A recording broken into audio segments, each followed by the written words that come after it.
It is hard too. Like it's a totally different language. I definitely had some issues with the language and pronouncing some things, and it wasn't an easy thing to do. It's a world unto itself for sure. Hi, my name is Christine Harnos, and I played Tessa Omond on Star Trek's 100th episode of Voyager, Timeless, and this is Trek Untold.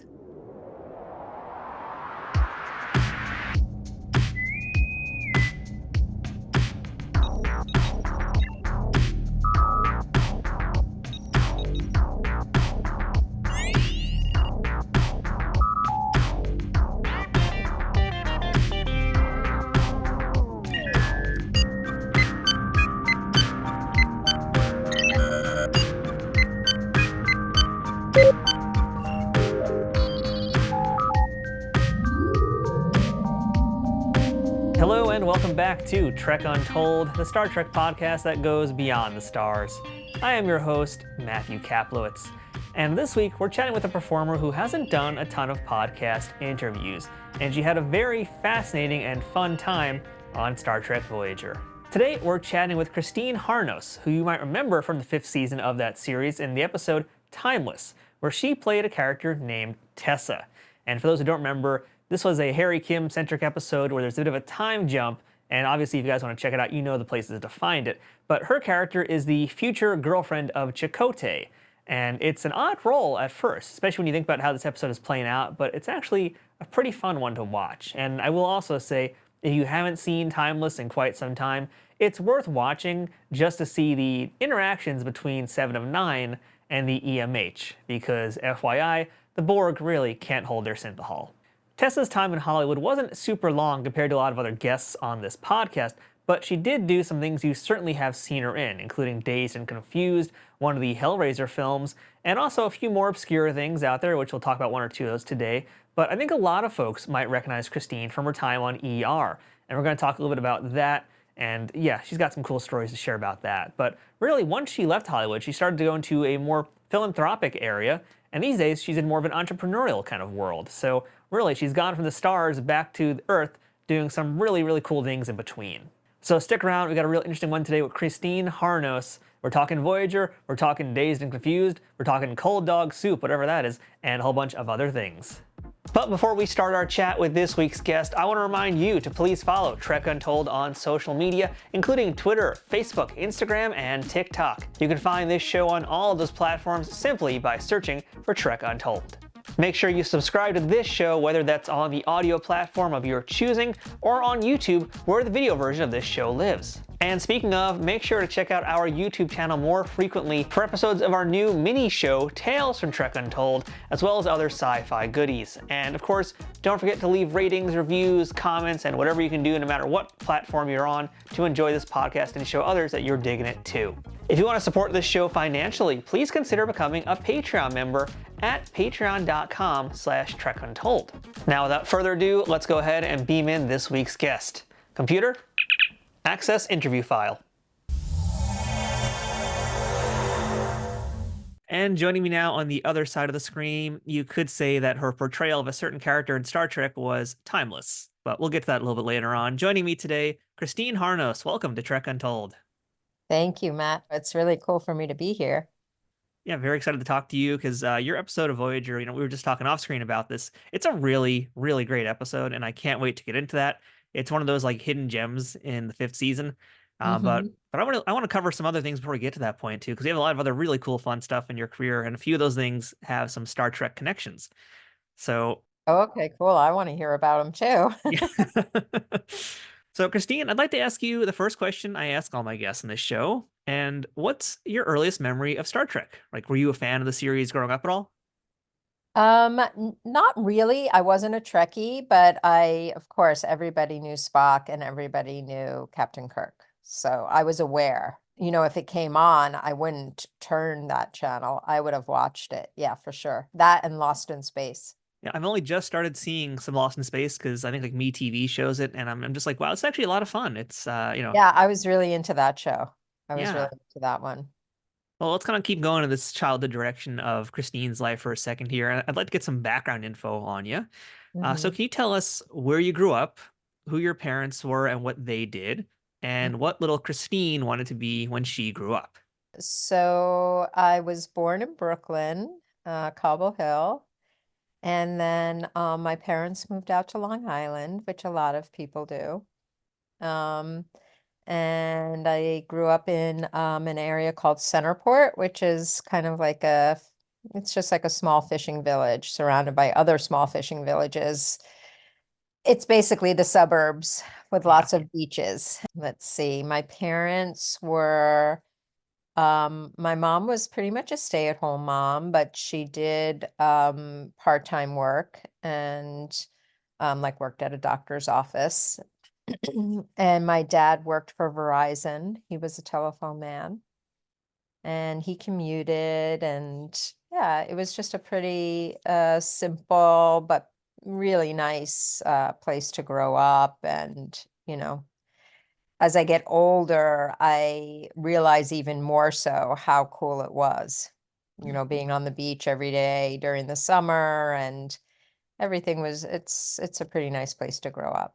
And that's the Long Island lifestyle, though, right? You get to have that nice fresh air year round. Yeah. Yeah. Now, did you know that you always wanted to be an actress growing up, or was there something else in mind? No, I don't have that awareness that I did, but I have like memorabilia from like sixth grade. And in my little sixth grade, what is the autograph book? Did Oh, you guys have yearbooks? those? It wasn't really a yearbook until high school, but Hmm. in sixth grade, they had these little autograph books that were really sweet. Maybe they didn't have them. You're a lot younger than I am, I'm sure. But then they had you fill out things like whatever, favorite color, flower, what do you want to be? And I put actress. So I was aware, but I don't remember that. But that's funny. That is, so you always knew just somehow deep inside you that you wanted to go in that direction. Yeah. I mean, did you do like a lot of school plays? You were a theater kid? Nope. I Really? wasn't. No, not So at you wanted to all. be an actress, but had no interest in doing that side of the world. No, All right, no. so then how do we Started take till that journey after I then? was out of school. I didn't go to college. I went right into acting, modeling and acting after high school. I Okay, went back to college in my 30s. Yeah. okay, interesting. So like, were you still in Long Island when you were doing the acting modeling, or did you move out to LA? Uh, Initially, yeah, I was on Long Island until I graduated high school, and then I went to Japan right after high school for modeling. And as soon as I could, I moved into the city, you know, because I wanted to kind of get out of, I wanted to grow up basically. And I was able to, so I moved into Manhattan and I lived there for a couple of years. And then everybody told me, gosh, if you really want to act, you really need to be in LA, which I don't know if that's so true, but I believed it and I went to LA. I wish I didn't really. Not that I didn't like LA. I had a great life there, whatever. It's nice, but I missed New York tremendously. I really, was always nostalgic for New York, especially the beaches, because their beaches are very different from ours. I mean, I love California. Would I ever want to live there? I don't know. But yeah, I kind of feel the same way. It's like I like going out there. The people are nice. The food is great. Temperature's awesome. There's no like Yeah. random blizzards in the winter. But I get what you mean. Yeah, you kind of like miss that New York vibe. Yep, totally.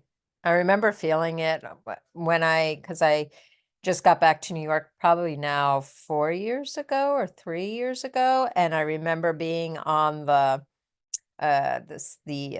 fast train from JFK to Jamaica to get the train out to Long Island. It was so diverse, it's just like everybody was together on this subway getting along. And that is and then that's not always the case. Obviously, there's crime and all of that, but there is something about all different ages, all different ethnicities, all different financial situations. Everybody's there on the subway together. They're all New Yorkers. And I was like, oh, this is what it is. New That Yorkers kind of think of themselves even separate from Americans, really. I mean, it's kind of like the democracy of the subway. That's a good way to put it. I've heard my uncles describe it that way. Where, yeah, I've had that similar feeling. I went to school upstate New York, and I Uh-huh. came back, and it's like just again completely different world. I'm like, man, I miss this. I miss being on this smelly ass bus. This is great. Yeah, exactly. So let's talk a little bit about LA here, because again, you're coming from New York, now you're in this new place. You just came from Japan too. Talk about culture shock, but you're here in LA. You're trying to book some work. What are you doing to learn how to act? Since it wasn't really a thing you had interest in school, in college, you're doing something else. So what did you do to get that skill going, and who helped you along the way? Well, I didn't go to LA right away. So I did live in Okay. New York City for a few years, and I had an agent. I transitioned from modeling to acting pretty early on because I just felt like, yeah, that's going to be a tough road for me. And it also wasn't quite hitting home to me fully. I ended up getting a movie pretty on my first audition, which is I don't know if it's that unusual, maybe, you know, probably. And it was a Disney movie. Um, and I didn't know what I was doing at all. I was like scared, and the movie took uh shot in New Zealand, which was super exciting. I was 19 and I Yeah. was going to New Zealand and working on a Disney movie, but didn't know what I was doing except for whatever natural inclinations I had, which got me by. I was able to do it and it came out well, but it wasn't like I shouldn't say it wasn't a fun experience, but it was stressful as well as fun. Yeah, to kind of paint the picture of what that movie was for folks who don't know, that was The Rescue, which Yeah. was it's like the weirdest thing because I looked into it. It's like the Disney version of Red Dawn, practically. Oh, Uh, really? at least in my perspective, that's kind of like if I was going to pitch a I log haven't seen line, Red Dawn, but I'll watch it now that you're saying that. it's really weird because it's like Disney's doing a movie about kids rescuing a bunch of Navy SEALs, Yeah. and it's got a pretty great cast too. I mean, aside from yourself in there, you've got like Kevin Dillon, you got Timothy Carhart, and we have our first Star Trek connection in your career, which is James Cromwell. Oh, yeah, that's Yeah, he's done. I right. mean, James has done everything. He's an amazing guy, but he's done a bunch of Star Trek too. Go figure. Yep, that's right. So, I mean, what do you remember about The Very Rescue though? cool. Because this is like a hectic movie though. I mean, you're in New Zealand, you just said, but this is basically like Christine Harnos' first gig, and now she's in like war, doing war scenes and stuff, like running around shooting guns and stuff. I mean, can you tell us a bit more about that? Because it's such a weird Disney movie to be a part of. Yeah. Yeah. I mean, I think everybody was so sweet, kind, and I was the only girl in the cast. They got an acting coach, but really, I think what they got is for me to have like a friend, a female kind of. But all the guys were really cool too. And like I said, I was pretty stressed about the whole thing because hadn't ever done it at all. And but everybody was super kind and we had a great producer. Laura Ziskin produced it, and Ferdy Fairfax was the director, and he was super cool and, you know, made sure I was always okay. We shot in Queenstown and we shot in what's the big city? Auckland. So, and when we were in Queenstown, it was so beautiful because we were basically in, really open spaces. And there, I'm sure New Zealand still is pretty untouched.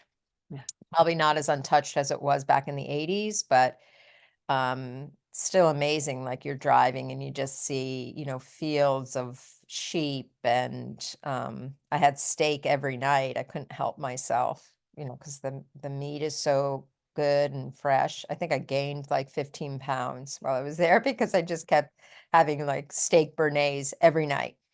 And it was also, I was a kid from the suburbs. Like it was also what an amazing magical thing to have your, first run out of your own home. It was pretty, I mean, I had gone to Japan, but Japan wasn't as spectacular as that.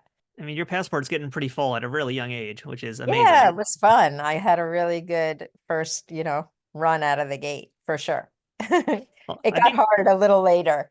Then there was like a time after I did like 4 movies. I was still in New York. And then when I moved to LA, I didn't work for like, oh, no, no, no. I started not booking stuff in New York. And that's why, and then I had a restaurant job and I did that. And I was studying. I was hmm, studying at that point. Yeah, that's part of the lifestyle of being an up and coming performer is, there's a lot of sacrifices you have to make, and yeah, it's not easy. Yeah. And so when I was studying, and the more I learned I didn't know, the more, you know, freaked out I got. But then 2 or 3 years I didn't work at all. And then I moved to LA and I started working again. Well, and I think looking at your resume, there's a lot of things I remember seeing you in, and I think the first one that I was like, oh, that's Christine, was Dazed and Confused. Uh-huh. And I want Yep. to talk to you a little bit about that film too, because that's just like, your character was Kaye Faulkner. Uh-huh. And that is such like an interesting film too, because it's not like an experience that I can say I had growing up, but it's like this sort of time capsule of this interesting time period, How real old coming are of you, age. Matt? I'm 39. You're 39. Okay. And I'm So 56. So yeah, it's a different experience. I mean, I didn't have that experience either. yeah, I graduated in 86. It was yeah. very different. But I think Essentially, it's we a all period have, piece. yeah, we all have a sense of, the themes are familiar. The clothes and the attitudes are different. And what do you remember from working on that film though? Because you're in a lot of scenes, and that's again just rewatching that because I did get a chance to rewatch it for this interview. I'm just like, I forget how good that movie is. And a lot Yeah, of it's people really fun. love it, but I'm trying to put words to it. I guess it's almost like a little bit like Catcher in the Rye meets 1970s in a Yeah. lot of ways. Yep. Yeah. So I mean, I'd love to hear about your experiences working on that set. It was great. We really had a lot of fun. Like basically we were just a bunch of people in their early 20s playing teenagers, but we were all in our early 20s. I was 24 and felt so old. I was like, oh God, I'm really like the oldest. But nobody, I think maybe some people were in their late teens, but it was mostly like 21, 22 kind of thing. And we were put up in a hotel in Austin for 2 months, and basically lived at a hotel for 2 months altogether. So you can imagine Mm. the what ensued. It was like a moving party most days and nights when we weren't working, and even when we were working. It Yeah. sounds like it, 'cause, I mean, you're basically living the movie in real time. Yeah, yeah, our version of the movie in real life. And I think Rick was hip to that, obviously, and he's a good director. It wasn't Everything was by design. I mean, there's a lot of scenes in that film that were cut too, and one of them has you and Yeah. your character and Jody, and you guys are like talking on a teenager's grave at one point. What can you tell us about some of the things that didn't make it to the final cut, and some of the things if you can remember, like some of the things that you did that were not included? Yeah, I don't remember that scene, but I remember the one on the water tower that got cut. And I think it was just, in the end, he just pick and chose what he felt was best that told the story he wanted to tell in the end. And there was a lot of improving that happened, and Parker and Joey really had some good stuff that they had improved. And so then like stuff with Michelle and I got bumped, and I don't even know if it was one or the other. At the time it felt that way, right? Hmm. Because you're all there together. In retrospect, it's probably not so direct. It is like whatever works is what ends up in it. But it was fun. Michelle and I became close. Dina and I became close. I was dating Jason London, who was Pink at the time. So, and there were a lot of love things going on. I'm We were sure there young, were. and everybody was really pretty sweet and kind and good to each other. Well, I want to ask you now about a major recurring role that you had also. And granted, this is not a show that I watched growing up, but I know this is a very, very popular show, and you were a part of ER for quite some time. Your Yeah. character was Jennifer Yeah. Greene slash later on Jennifer Simon, the wife of Anthony Edwards' character. Again, I don't know much about the show. I wish I could ask you some better questions about this, but what I do want to ask is just, being a part of a show like that for as long as you were, what did you learn? What did you take away from your time on that set? That was like one of the first times I had really worked in TV. And so that's really different because you don't have as much time. And you're yeah, so you get like 1 or 2 takes as opposed to like 5 takes. I used to beg and they'd be like, Chrissy, this isn't a movie. And I'm like, come on, just do one more. But it was a great set. And Anthony Edwards was, when the whole Me Too movement thing came out, not to say I didn't have bad experiences in my life and career. Thank goodness none as heavy as the ones that were talked about, but it made me really grateful for ER too, because everybody was so professional, so supportive, and because I had a lot of love scenes in that show Yeah. too. There were a lot of times Anthony Edwards and I were not, hardly clothed and having to do, because it was right on the heels of when actually Sherry Stringfield did a semi-nude scene in a shower on NYPD Blue. I remember that. And like back then, this was risque. Nowadays, they'd be like, oh my God, that's like nothing. But then it was risque. And then what Anthony Edwards and I were doing on ER was also kind of, definitely they were uh exploring all that stuff. Hmm. So, and it was easy, it didn't ever feel weird or hard, or because everybody was they were all grown-ups. And this is long before the word intimacy coordinator was even a thought in anybody's head behind the scenes. But yeah, I mean, love making scenes, 80s, 90s. Sometimes they hit, sometimes they're a little creepy. I don't know. That's my thought on it. Yeah, I still have a hard time, even as an actor, knowing, and maybe it's because I've been an actor. Like when I see stuff on TV, sometimes I'm like, oh, it's like Yeah, it can get cringeworthy. cringy. Hey everybody, we'll get right back to the interview in 1 second, but I wanted to remind you all to check out Trek Untold over at Patreon.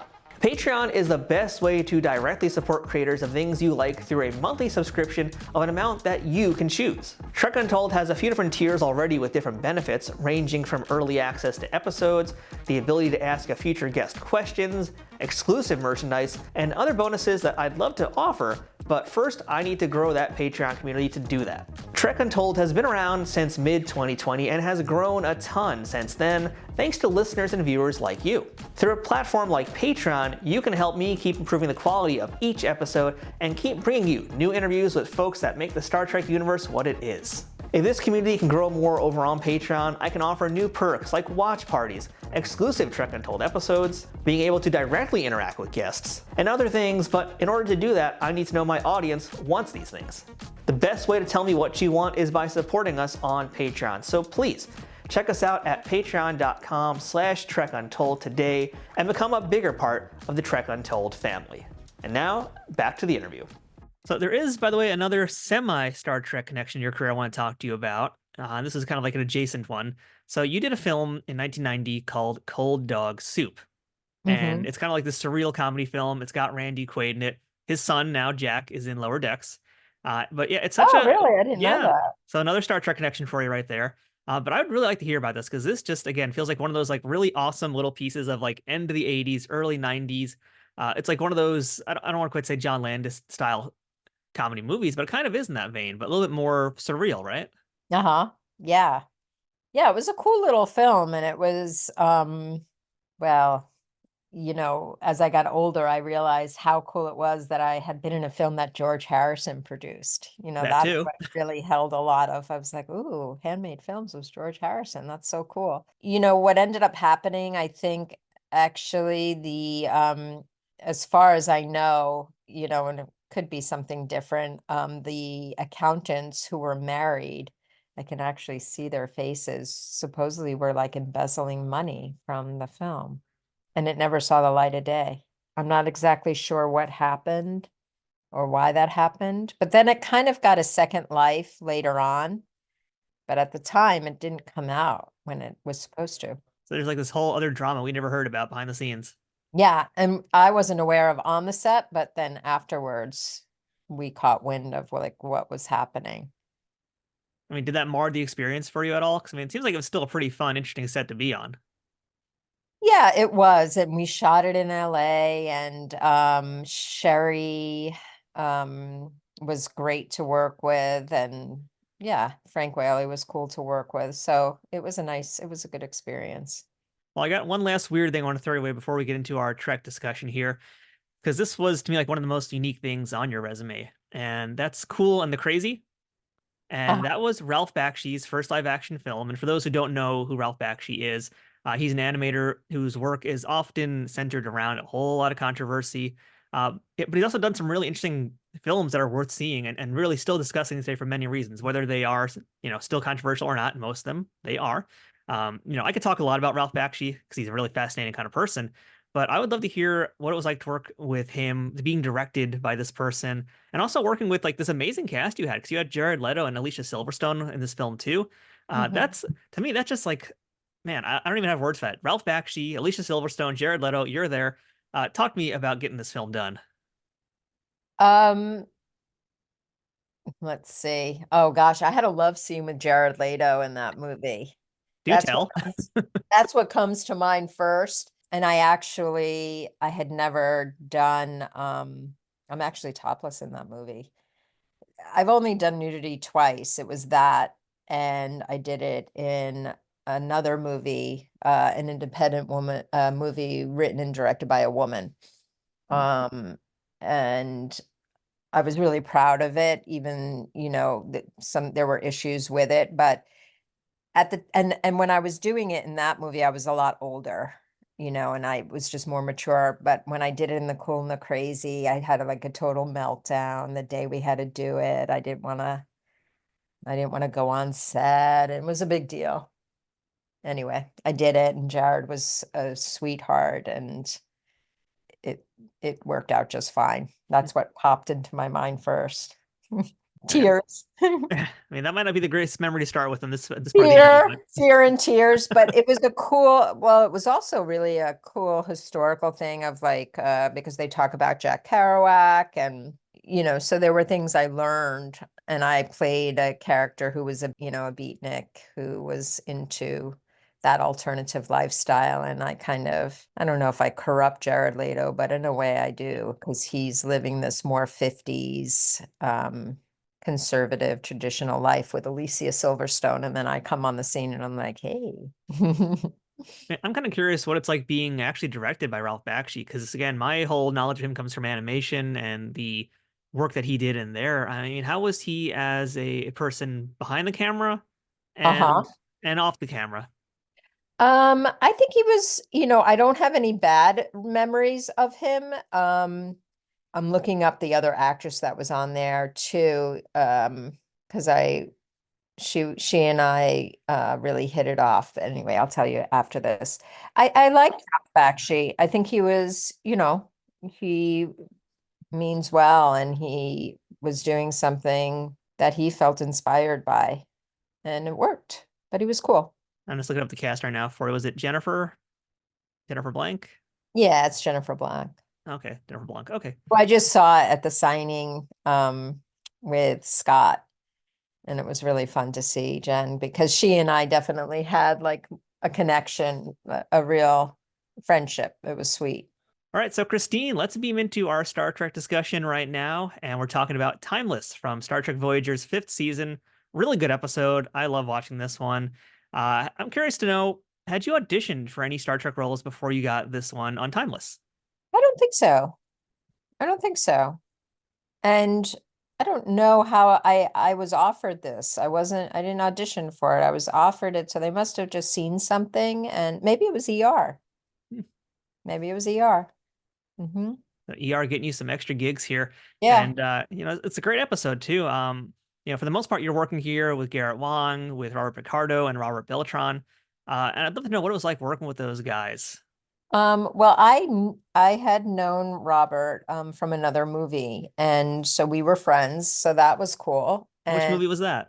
it was called Bull Dance, and it was with Lauren Hutton and Cliff DeYoung and Samantha Mathis, Renee Props. We shot it in Yugoslavia, um, in Dubrovnik and Split for I think it was like a 2 month shoot, which most of them are. And yeah, that's where we first met. So it was really fun. It was nice to be working with Robert again. And I was really excited about working with LeVar Burton too, who was directing that episode. Well, was directing a lot of those episodes, but that for me, that one. Yeah, because that's a rare treat too. Because LeVar did direct a bunch of Star Trek episodes, and this being one of his Voyager ones, and Yep. it definitely has that LeVar Burton touch. Like I've seen Yeah. I just had someone on the show recently where we were talking about another one he directed from Deep Space Nine called Rules of Acquisition. And I was talking about how just like the way it was shot, the way things were set up was so great.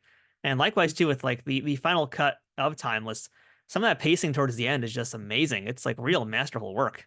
Yeah. And he just has he is a good heart too. So it always comes across probably why people felt so connected to the episode emotionally, Hmm. where they're like, oh, I really, that comes from the direction too. I mean, how would you describe LeVar as a director? Was he kind of like you do your own thing? Was he really kind of very insistent on him doing his way? What was he like? Um, he was just there, present and available, Hmm. wasn't too bossy. But he wasn't, but I didn't feel like I was alone in it either.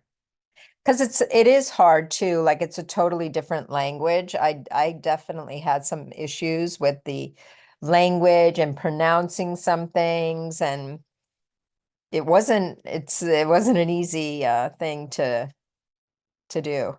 It's a world unto itself for sure. You made it look easy. I mean, Tesla seemed to have no problem rattling those things off. Yeah, well, I had notes. Was that like a challenge? You just kind of not even just learn the words, but like learn how to emote with these strange words?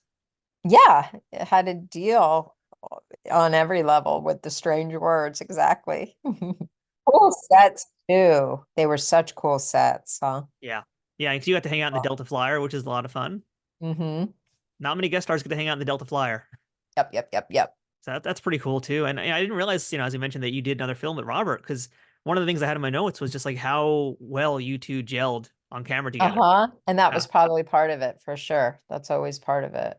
It's like my biggest thing about the character when we first meet Tessa is, Harry Kim is like, basically not really introducing them, but Chakotay comes in, he's like, oh, hey, this is Tessa, whatever, nice to meet you. And Harry's like, they're having sex. And he's just so bitter and angry about it.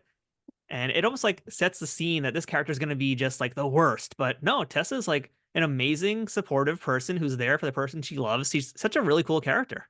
Mm-hmm. Oh, thanks, Matt. Yeah, you're welcome. It's all thanks to you. But yeah, it's probably because you got this, not just the script, but also you have this pre-existing relationship with Robert. Yeah. And so yeah, I mean, how fun must that have been to shoot that with somebody new and doing a Star Trek show, no less, too. Yeah, it's like kind of like going away with a friend and getting to hang out and, and do something fun together too. So, yeah, it was cool. It was I mean, you really did get to cool. be part of the Voyager set also really briefly when it was, all destroyed and dismantled and dark.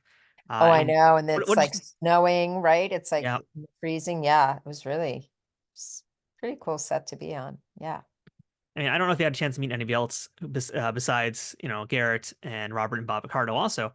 But, during your time on the bridge, let's just say, I mean, how did that feel for you as a kid who grew up not being a Trekkie, but knowing what Star Trek was, knowing what it means to a lot of folks? What was it like for you to sit, not only, be a part of the bridge, but also sit in one of those Yeah. chairs? It's hard to say. Like, I mean, if I'm honest, I didn't really feel like, ooh, because for me anyway, when I'm working, it's like more about, okay, I'm here to, you know, there wasn't a lot of time to ooh and ah about, I'm trying to not get a job done, but yeah, uh, not embarrass myself, basically. When you think about your time on the show, like, what's the first memory that kind of just stands out to you? Um, Probably LeVar, meeting LeVar the first day. So sweet, such a cool guy, and then also the set. The Mhm. sets were pretty impressive. Similar to ER, that it's like a very well-oiled machine that you see in shows like that. Um, a lot of money, a lot of time, a lot of energy goes into making those things work Hmm. as efficiently and productively as they do. I mean, this is season five, and it's towards the end of the fifth season, also. And, we talked to a lot of other folks on Star Trek shows who say there's really no rehearsal time. You just get into it, you do your job, and that's basically it. Was it the same kind of experience for you, or do you have any time to like really get to work on this show, get to really work on the character a little bit more? I probably did. I probably forced that issue with LeVar and Robert, we probably did. Whatever little moments we had. And we did that on ER too. It's not, TV isn't so, soulless or, mechanical. People do believe in, what they're doing and they want the best outcome. It's just there's so much money being spent and time is of the essence. So, but there's always time for, to make sure things come, go well. I'm curious to know too, did you watch the episode when it first aired? Are you someone that watches yourself and the things you've done? It depends. And it gets easier to watch as you get further away from it, you Hmm. know? Was Voyager something that you Sure, I did. recall? Yeah. Yeah, I'm sure I did And if you don't mind, when's the last time you've actually watched your performance in that? a long time ago, but Yeah. I will now. I will now for sure.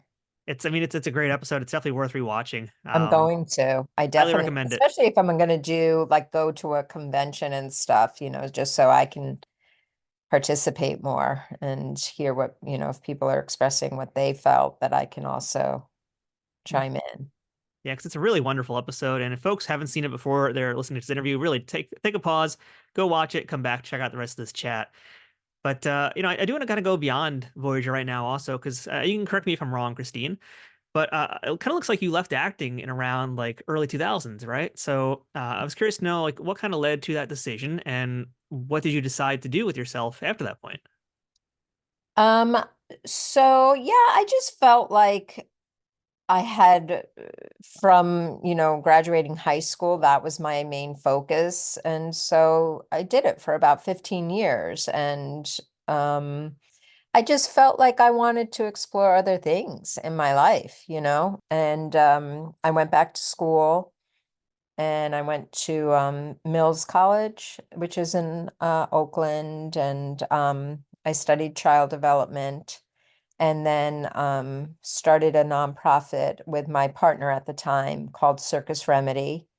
And we bring top circus performers from around the world to orphanages and refugee camps and war zones. So I did that for many years. And I think I just needed to like have a life, that wasn't about just auditioning and it was really hard too because that was the only way I had ever been able made money. Like I didn't have any backup plan. Hmm. So that was, but I had the support at the time to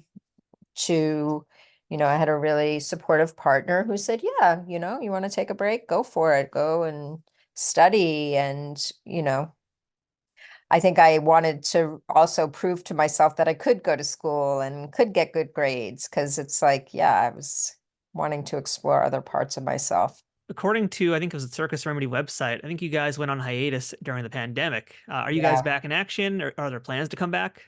Yeah, we'll always do it. It'll just be around the right time. Right now my partner in Circus Remedy and he's a filmmaker, so he's focused on other work right now, and I'm focused on other work, but Circus Remedy will always be. So when the right moment comes again, we'll get our website, going in that direction and start visits again. Yeah, it's really beautiful. It's a beautiful organization. I'm so proud of it and happy. It changed our lives completely. Yeah, we're gonna have links to it in the show notes as well. So if anybody wants to check it out, save it in the bookmarks. Make sure they come back to when you guys are active again. We're gonna make sure Okay, it's in cool. there. Uh, Nice. but Thank you. but you're also doing some stuff behind the camera now too these days, right? Yeah, I just I'm a producer, co-producer on a film called Halo of Stars that will come out soon, and it's done and it's edited and we're really happy with it. And I produced a documentary about Richard Brodigan that's also in the works and still waiting to be released. So that has to be finished first though. So a lot of stuff brewing, basically. There's a lot of stuff going on in the life of Yeah. Christine these Yeah, days, yeah, which is good to yeah. hear. Yeah. Yeah, I mean, looking back at what we talked about the last, hour or so, I mean, there's been a lot of stuff you've done modeling, you've been acting, you've done some charity stuff, you're now working behind the scenes. I mean, do you feel like right now where you are in life is that you're kind of like trying to figure out what your passion is? Um, I know what my passion is. I mean, definitely my passion is more towards acting, and writing. Of course, helping people, that's always a passion. But we also have to survive in this world. So you want to do, it's always about how do I do what I love and support myself and also not hurt people. And, like there's so many, things you have to, things that are more important than just doing what you love, Mm. right? I mean, I could just do that, but it might be at the expense of other things. So I'm open to all of the things that I've done and will continue to do. And I think that that's common these days. I don't think, I think people are more flexible.